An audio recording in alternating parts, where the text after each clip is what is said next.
Rosen's is more than a piece of bread. It's been part of the fabric of Chicago for over 100 years. When you understand the process of how things start and where it ends up, is when you can really truly appreciate what you're doing. Our rye bread has been delivered to Jewel since the 70s. Our route drivers bring it and deliver it to the front of the deli case. It will hold up to corned beef and piles of pastrami.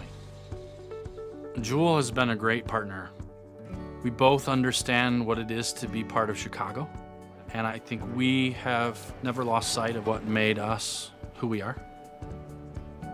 Baking bread is a combination of art and science. We bake our bread directly on the hearth, so no two loaves of bread are the same. I've seen emails and heard phone calls of people saying, I used to buy this stuff when I was a little kid.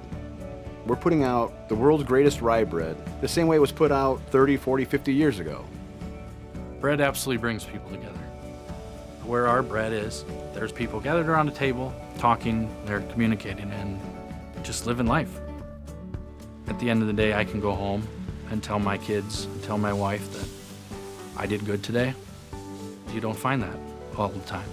And I can be proud of that.